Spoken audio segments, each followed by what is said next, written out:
Sometimes I try not to jump into other person's conversations or things like that, especially like those kind of quote unquote mild things, because I've experienced before where I said something and the girl liked it. So it's like, listen, like you doesn't know. How you know she like it?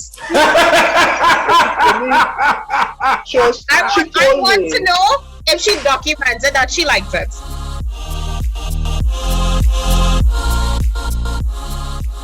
No, she told me. The minutes reflects that she liked it.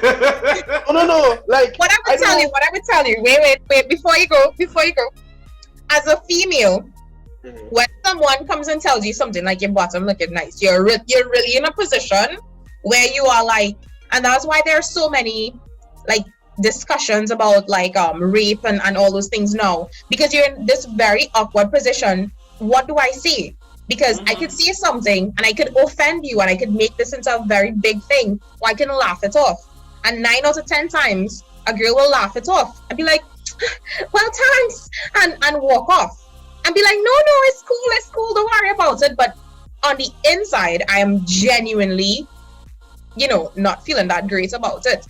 And I don't know if it's because we are been conditioned as women and we're trying to break that now, but if you literally look at a woman's body language when someone says something that is out of timing and she laughs it off, she's sometimes like, yeah, no, it's cool, don't worry, thanks for the compliment, yeah. So how do you know she liked it?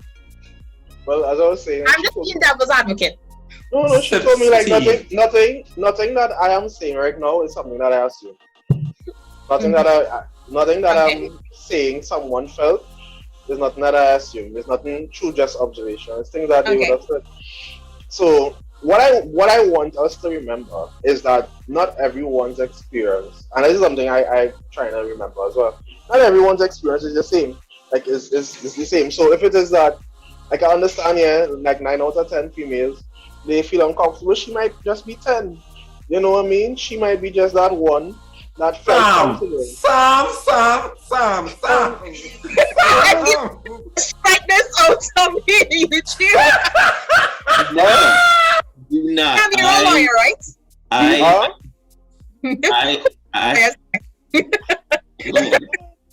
right, okay. I will be sending all the NDAs. Don't worry. But in all fairness, I understand. No. What happened? Hold on. I understand what he's saying. You just don't know. We're adults. I think there's a time and a place, and I think this is where we also get it wrong. Timothy, I listening to you, but I'm watching you. What happened? I say something wrong. I am your friend, and I just pull you back from my edge. Trust me. I am your friend. It was real. This would crucify you. And friend. Trust me. You was on a precipice day. You was on a precipice, and as a friend. The wording. I understand. Here's the thing about the internet. Hold on. Hold on. Hold on. If it's one thing I don't share, is one, getting cancelled. Okay, good. And two, people. No, serious. And two, people misinterpreting what I've said. The reason for that is because I felt like both those things were about to happen. No, because this is the thing is, this is the internet. Right. Someone, and you could say, I love Jesus, and someone will come and say, you didn't say it properly, or he's not existent. Like, someone always have an opinion. So I'm not like afraid of like random person's opinion on what I've said. Because to me, I'm not saying anything wrong, or I'm not saying anything rash. I'm simply just saying based on what Tamita would have said 9 out of 10 times. So I'm just saying probably that person at the point in time where she said, because even in body language, I'm not gonna do it. So what I would say is, before you finish, contextually in the discussion that we had with you, Tamitha, Timothy, and I, when you made that statement, was it making sense? As a response, yes.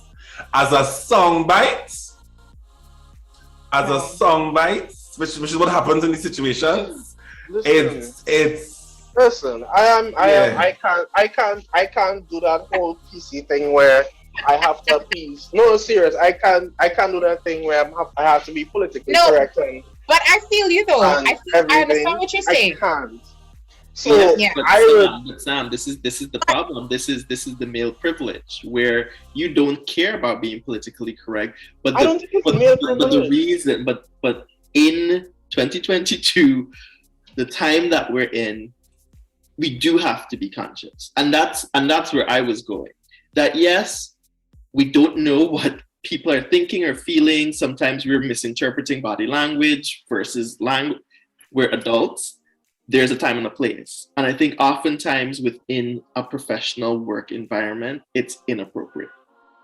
And definitely. That's exactly. I'm not saying whether it's liked or not liked, whether the person is attractive or not attractive. The responses change based on how the person looks. No, that's what I'm saying. That's why I'm saying it's just like because a man telling you your ass look at that dress on work, and a man telling you ass look at that dress in Zen is two different situations. Correct. No, and you feel differently because somebody telling you ass look good on Rick makes you feel like objectified on Rick, which is just not cool. I'm here for my brain, not my body. Do you know there are two things I wanted to say. One of them, I didn't want to interrupt you at all. One of them is a little bit late to bring it in now, but I'll still throw it in there.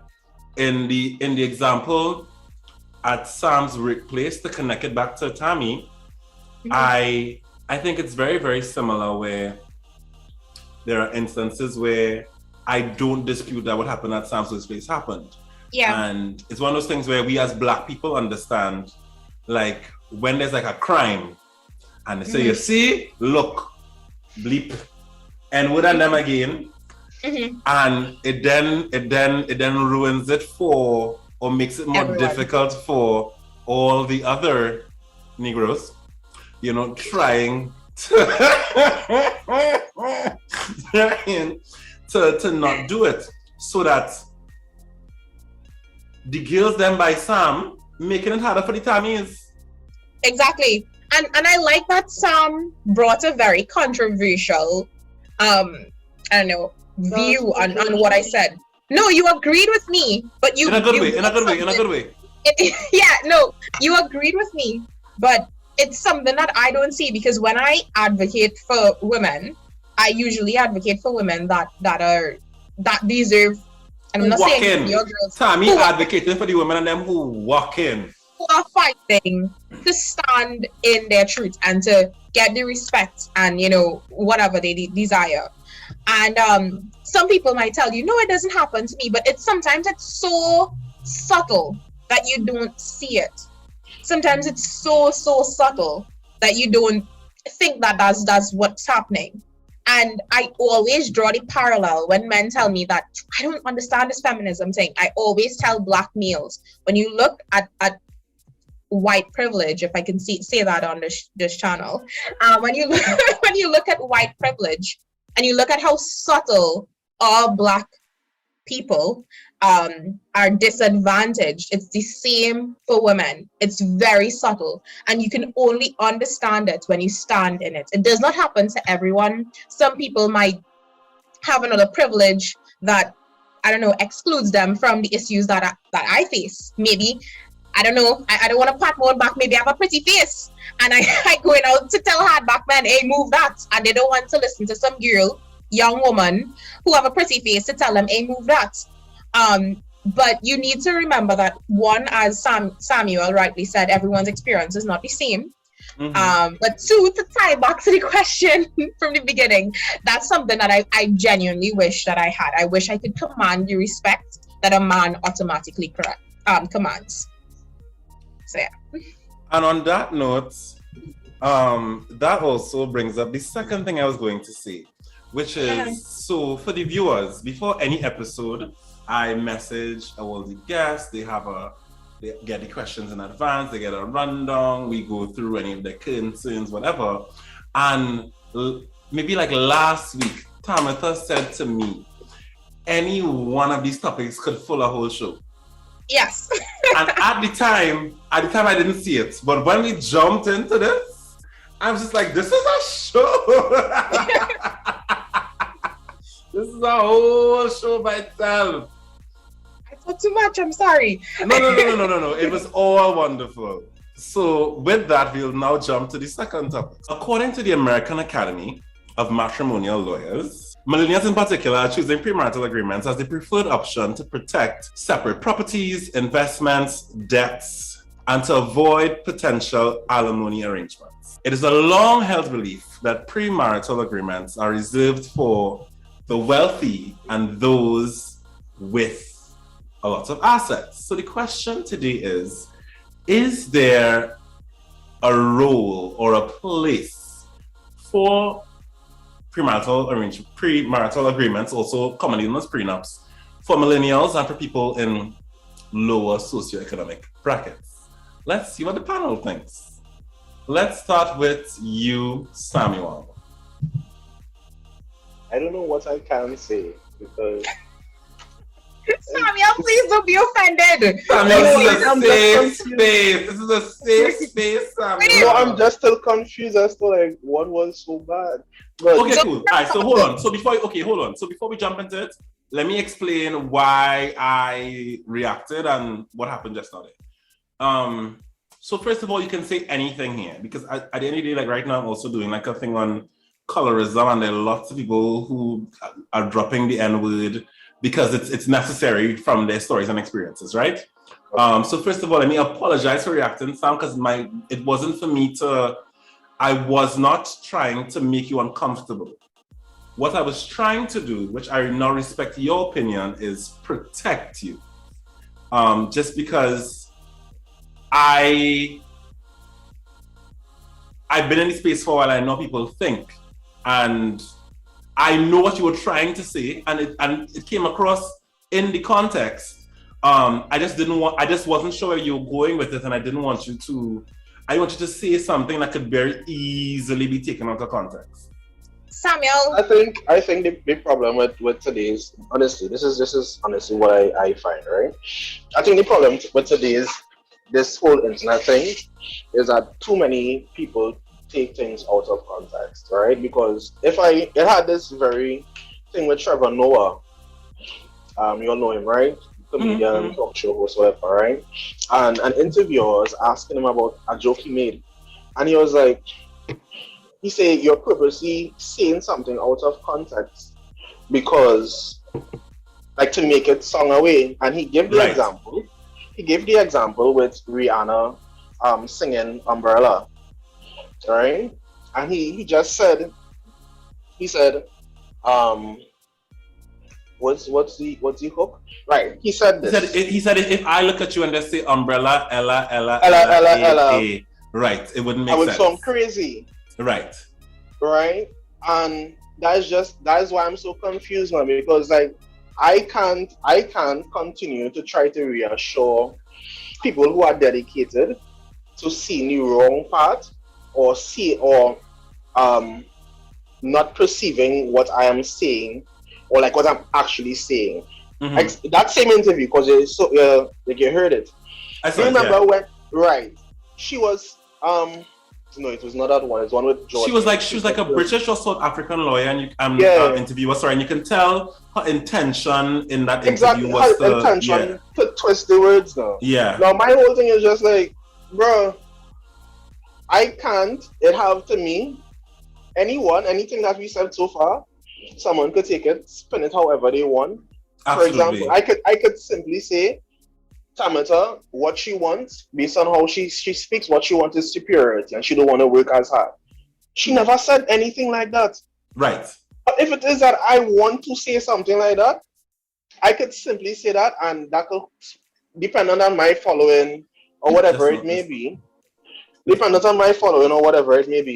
people are gonna go along with that because they didn't even hear the context as to which you are speaking. So I cannot continue. One moment. Sure. Sorry.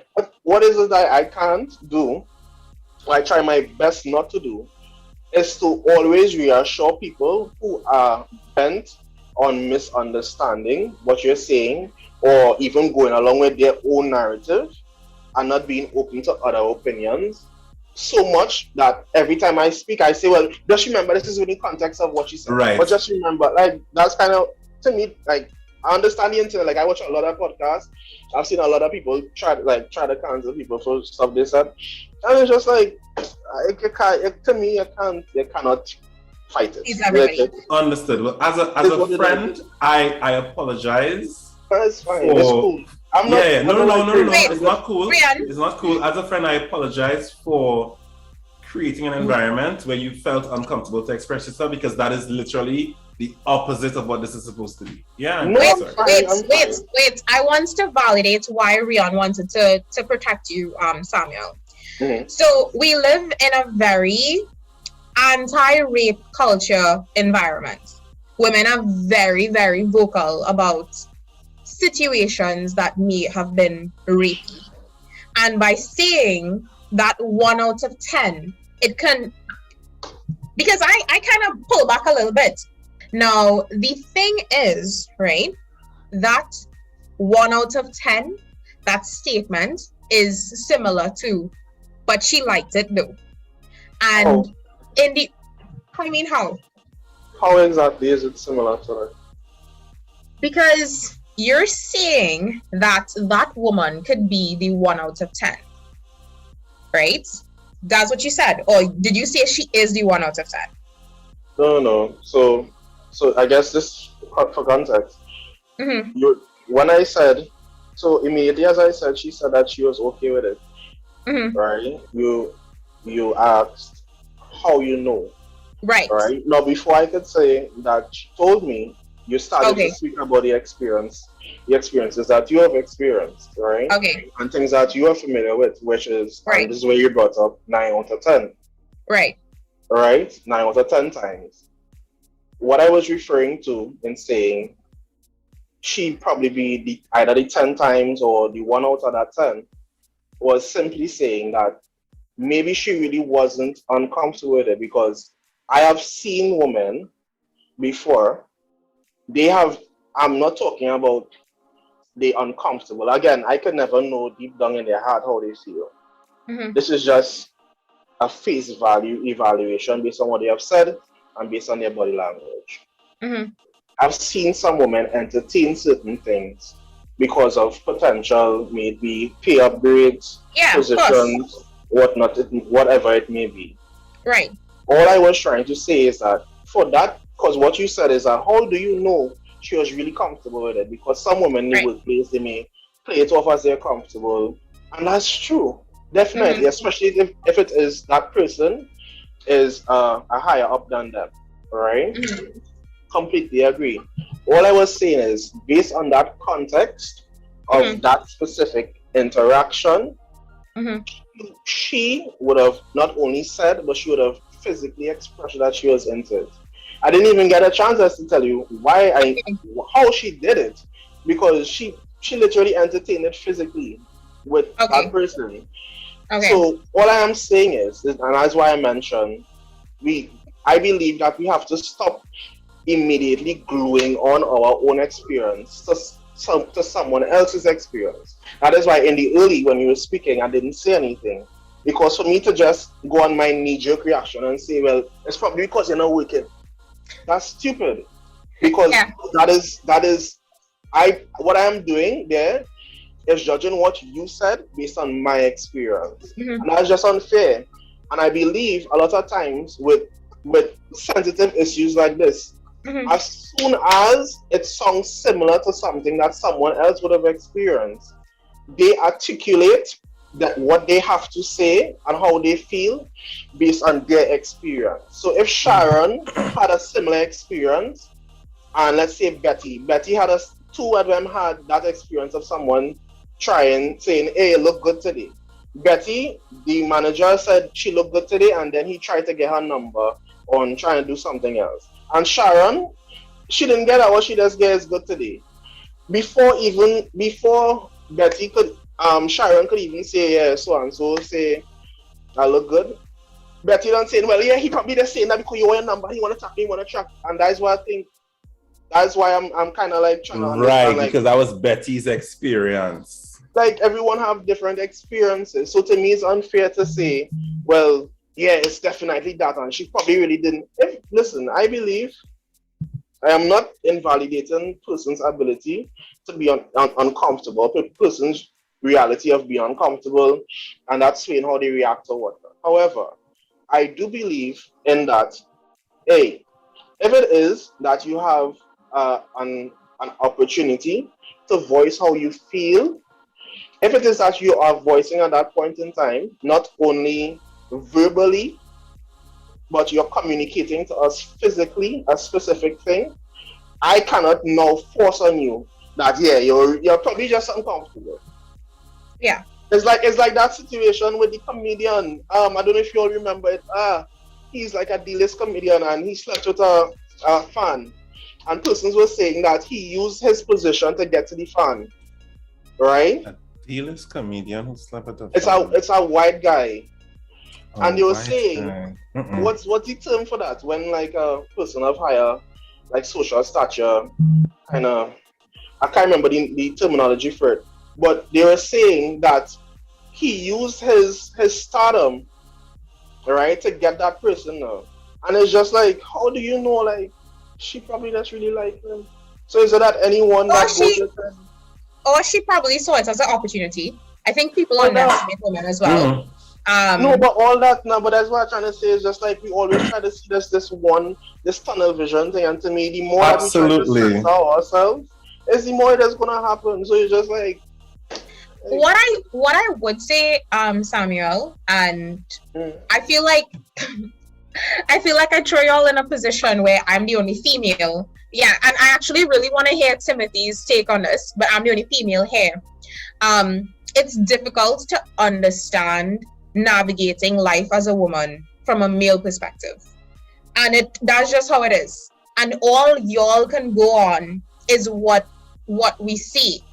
I remember there are numerous arguments about what exactly is rape and women speaking out about situations where they feel uncomfortable, and they're obviously in situations where it's kind of weird to say no, because like how I want to say no here, like I really don't want, but it's very difficult to understand navigating life as a female from a male perspective, and it's always going to be that white people will have a problem understanding navigating life as Black people because they're not Black, and that's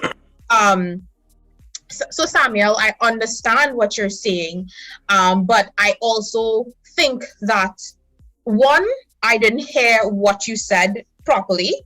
I didn't understand that was a situation specific response. I thought it was kind of like, yeah, that woman could be the 1 out of 10, and that kind of broad brush is something that Rion would have tried to protect you from, because we assumed, all of us who had that knee-jerk reaction, we assumed it was a broad brush and not a situation specific sentence. And that's one thing, is just like we're so quick to say, and that's why again, going back to that whole thing with me staying silent, that's what I believe people just don't do. They just don't think before, like, they just react. It's just like, well, I feel like that. Well, it's just like, if you hear the person out for long enough, more likely to come to like why they say something or whatever it may be. And for that, I apologize. I apologize for not letting you shell out that thought, because had I done so, we would have gotten to the point that you're making. I really want to hear Timothy's take on this though. Yeah. And now to Timothy's take. What you can do, you could put my explanation as well, like that'll help. Yeah. So I the part where we started to discuss that exchange, because that's real life. And I think it's also a very real example of conflict resolution, because we are still friends, Sam. Why would you think we are not friends? Right, so that I love that, and I want to keep that. I want people to see Rion and Sam had a miscommunication, and Rion and Sam shelled it out like two big boys. Yes, I would love to keep that. I just want to make sure I respect conversation, Joe. I know. I'm saying to you on other platforms, we don't cuss each other out and say, yeah, you were Sam, you a you know? It's just to me, it's just conversation. Like people take things so seriously. I just want to know, just to respect everybody's kind of, there were parts where we went in and out of things that happened at work, and we're not supposed to call names about companies. So I just want to make sure that I don't put anything out there that, once it's out there, then Thomas are unemployed. I know, right? What you can't take out, you know what, Rian? What you can't take out is the experience that I currently have in my department. I don't want any one of them to sit down and I mean, although it's true, I don't want that discomfort. Which one is that? I mentioned that some of the women in my department, they like physically told me, like straight up told me that they're not interested in the work at all. Like, but that's what started the whole conversation. For real? It is. Well done. Well, I don't know. Okay. Yeah, Timothy, I want to hear you talk. Like, really. So much. So, okay. Hey, Timothy's up in his seat. Well, let me get up in my seat. Because of course, so first of all, we're moving away. No one is right, no one is wrong. That's not language for anything. It's a sharing of thought. That's one. I appreciate what Rian is trying to do because it is social media, it is the internet. Whether or not you appreciate, like, or go with cancel culture, it is a reality. It is his platform, it is his show, it is his brand. So he's protecting his brand. So I could appreciate that. He's protecting his friends. So I get it.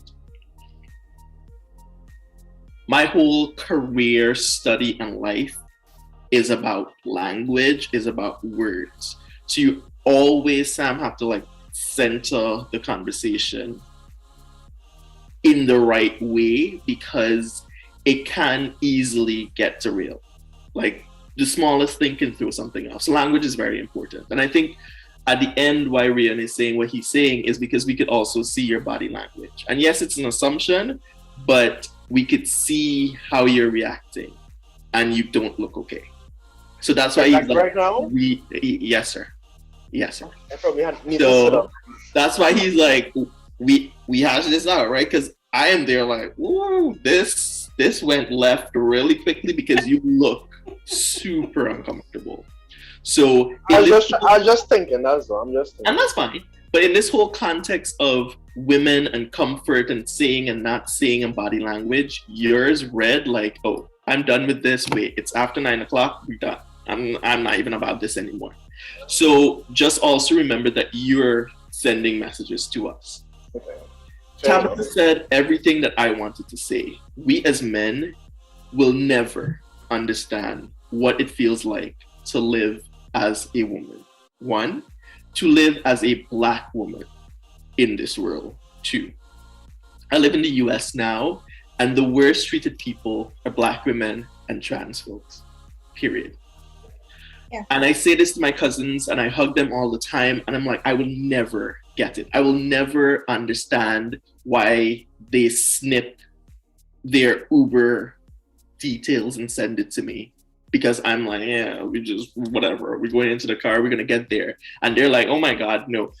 Text me, pretend, like call me, like let's have a conversation through this 30-minute ride. I will never understand that. So to really fully grasp this, I don't think our minds will ever do that. And having her perspective is just absolute gold because it's difficult. It's difficult to navigate this space. But post 2020, post the pandemic, Black Lives Matter, the Me Too movement, the conversation has shifted because prior to that, the conversation is that we had on this issue was where you were going. Well, maybe she liked it. Maybe this was good. Maybe she was comfortable. She didn't really say anything about it. We good. I'm the boss. She's a subordinate. What she's gonna do anyway. For the first time and properly, the conversation shifted from that to, oh no. We never liked this. This is never good. This is never acceptable. And that's why I said it's always like time and place. And the workplace is just like the weirdest place. And we spend so much time. Like, it's like school. After we graduate, now the workplace is where we spend 8+ hours a day. These are the people we see every day. So they get super comfortable. And then they cross boundaries or test boundaries. And so now the conversation is to the 9 out of 10. Because for a very, very, very, very long time, it wasn't about them. They were relegated to the back of the room. The allegations were silenced. They weren't even brought because there were fears of like getting fired or discrimination or further assault. I have female friends who are in the military, and don't even start about that, because all of that is quiet. And it's so difficult to actually center the conversation. I think what we had is a moment of, no.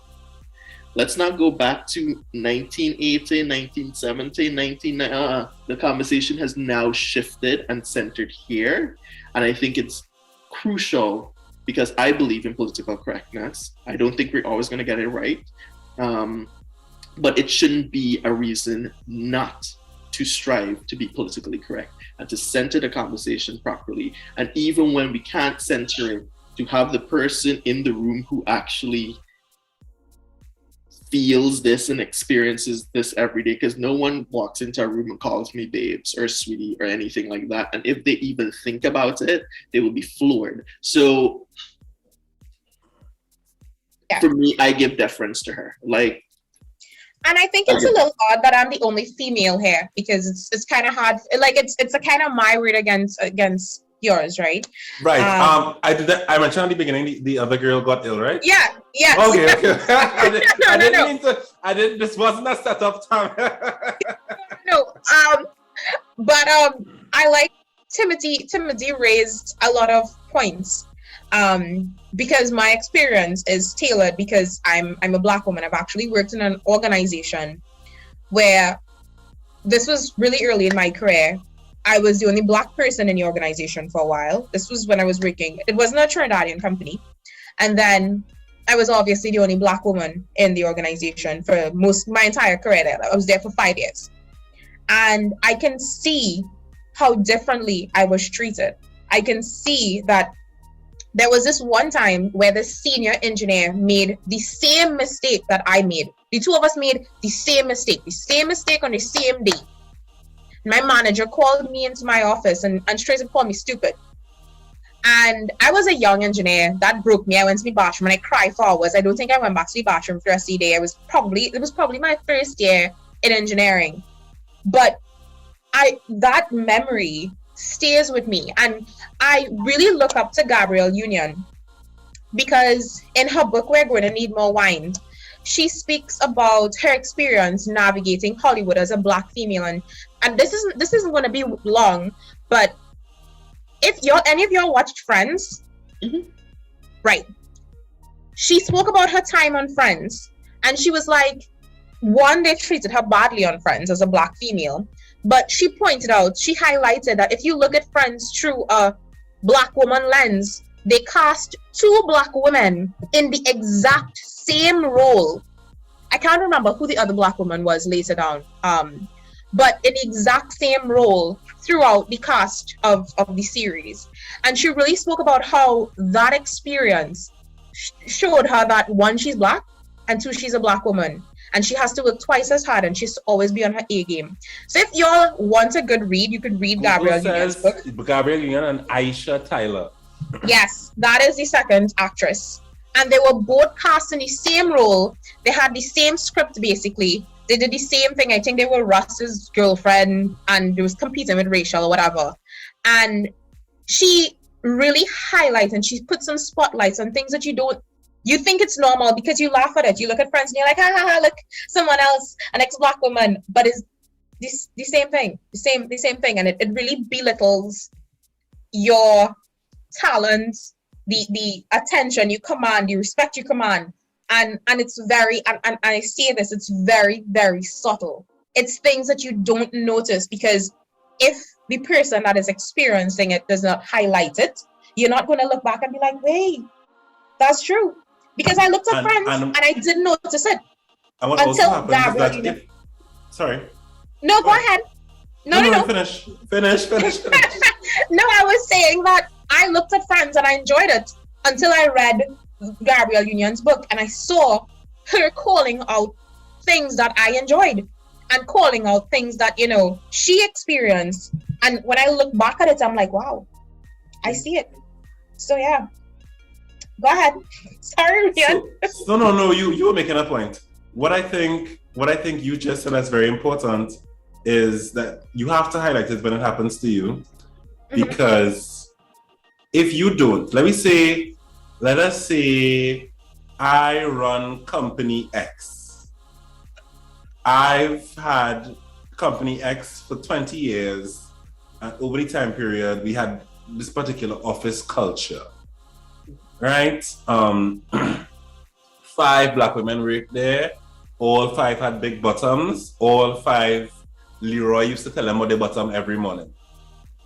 And numbers 1 to 4 just laugh it off and, well, that's just Leroy. He don't mean nothing. And then woman 5 is the one that says, hi, good day, sir. I came here to work and I have an issue with Leroy telling me about my bottom every morning. It is very easy, and we spoke about advocates in the room, it's very easy for a man who has lived a life where he has not experienced any of those things and be made to feel uncomfortable by those experiences to say, but Sandra, Aisha, Moisha, and Rachel didn't complain. Bam to you can't take a joke. And all 4 of those women may have been uncomfortable and didn't say anything. And I understand that part of not saying anything is that whole dynamic of when a woman speaks up, you can't take a joke, you're a bitch, you feel you're problematic. Yeah. So I know it is not easy to speak up. But I also think that speaking up will help to alleviate the problem, and even if it doesn't fix it for you, it may fix it for the next girl. Because one would think that after, what was the nickname I get the woman? Sandra. After Sandra say, Leroy, leave me alone, when Sandra leaves and Jessica, Lily come to work next, Leroy might think twice about harassing Lily. Because when I did harass Sandra, they did write me up and I lost my work. But you see now, again, language. In corporate culture, the minute you drop words like harassment or discrimination, everyone is like, oh my God, no, it's over. No, we don't talk about it. And that's exactly what it is. And what Tabitha keeps talking about is microaggressions, where it's so small, where it's always overlooked, where it's a joke. And that's life in the Caribbean, by the way. Everything is joke. Every single thing is joke. Right. It's something that I don't miss at all. I've been to, I love the theater. I've been to lots of shows where we were laughing at situations of rape, of abuse, because the audience is so uncomfortable and they don't know what else to do but laugh, because we don't know how to deal with those difficult situations. I do agree with you. I think speaking up, even if it comes with no support, oftentimes it doesn't, hopefully will change culture for the people coming after. And that's what I always think about. I'm like, you know what, even if it's not fixed for me or fixed for my colleague, because I believe in being an ally and advocate, I'm hoping that the next person, it will fix. But for me, it's not only about speaking up. I believe in having a record. I believe in putting it in paper. I believe in having it in writing, because again, just speaking up is easily pushed aside too. So I'm the one who will CC everyone in the organization, from CEO to the president to let's do all of this, because if there's no record, it's easy to say, well, you never told me that Leroy made you uncomfortable. When did we talk about this? Even though you had a discussion yesterday.